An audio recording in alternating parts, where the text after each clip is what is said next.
Magandang araw po sa inyo lahat. Kayo ba ay masaya at natapos na ang usapang impeachment ni VP Sara Duterte? O lalong naging magulo kung ano mangyayari sa impeachment ni VP Sara Duterte? Kung natatandaan ninyo, sa umpisa pa lang ng impeachment na ito at mula noong final ng House of Representatives ang impeachment sa Senate, sinabi ko na sa inyo na mukhang hindi talaga nila alam kung ano ang mangyayari dito sa impeachment nito. I was referring to the House of Representatives and the Senate. Nung pinail ito noong February. Pagdating ng June, between that period, nag-aaway ang maraming hindi lang tao, mga legalista, yung mga abogado, kung sino-sino na mga estudyante ng law, nakisama na lahat, pati yung mga kakandidato sa election. But anyway, ganito ngayon ang nangyari. Pumasok na ngayon ang Supreme Court. Alam din kaya ng Supreme Court kung ano ang mangyayari sa ginawa nila.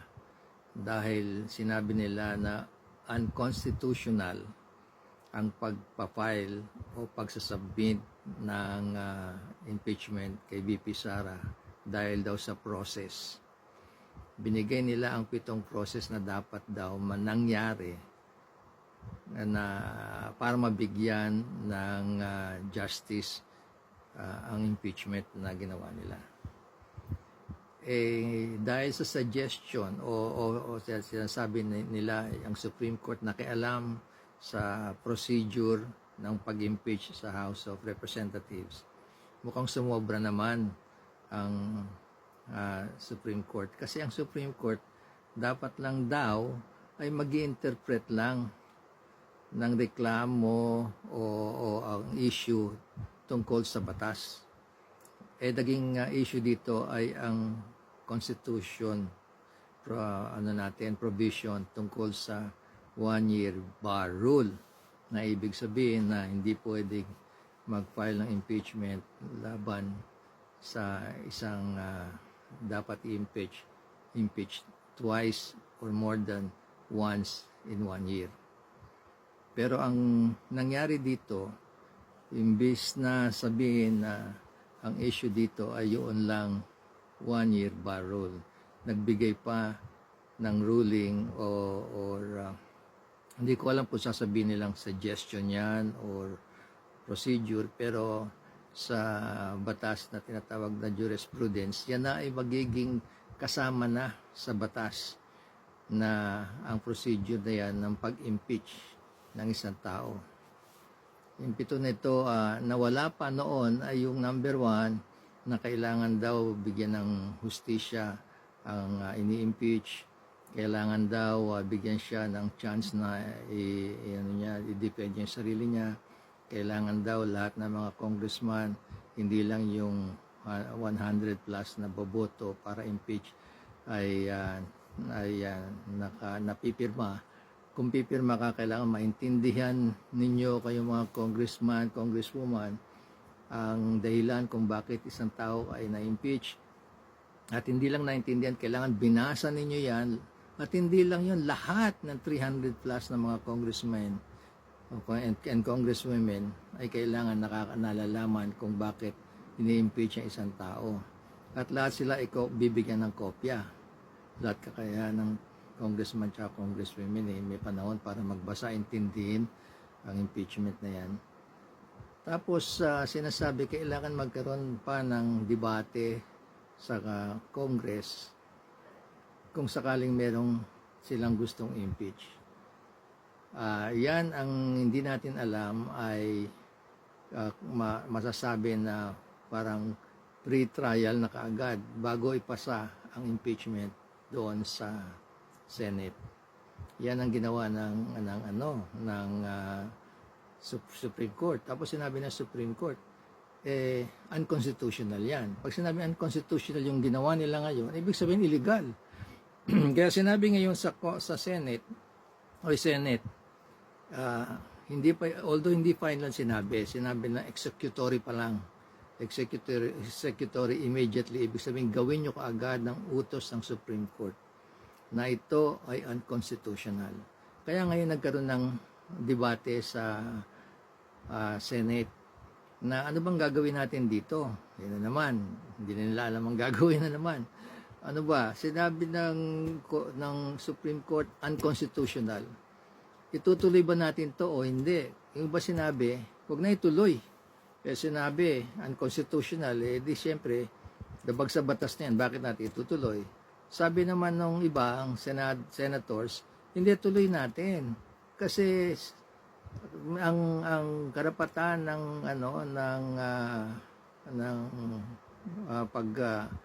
paghustisya o mabigyan ng hustisya o bigyan ng hearing at desisyonan ng isang impeachment ay nasa Senate lang, hindi sa Supreme Court. Kaya kailangan ituloy natin. At tapos pumasok ngayon ang petition ngayon ng House of Representatives para mabago ang desisyon ng Supreme Court.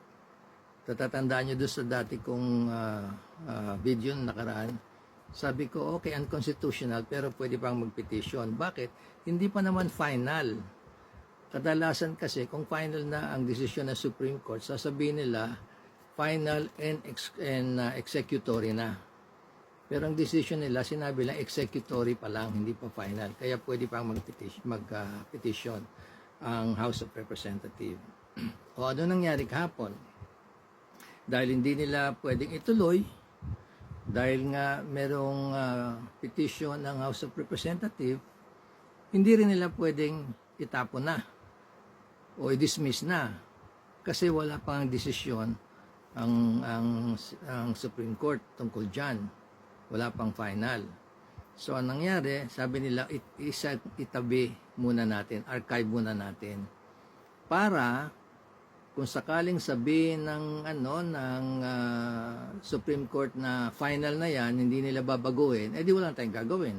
Tapos na yon, hindi na nila huhugutin ulit yun. Pero kung magbago ang desisyon ng Supreme Court, at sinabi nila na, okay, babaguhin namin ang desisyon namin, doon sa ang pinag-uusapan dito yung issue ang issue dito yung 1-year bar rule. Pag sinabi nila okay na yon, babaguhin namin, hindi pwedeng ituloy, pwede nilang hugutin ngayon yung impeachment ulit. Ang tanong dito, pag hinugot nila, ano mangyayari? Tutuloy ba nila ang tinatawag na impeachment court?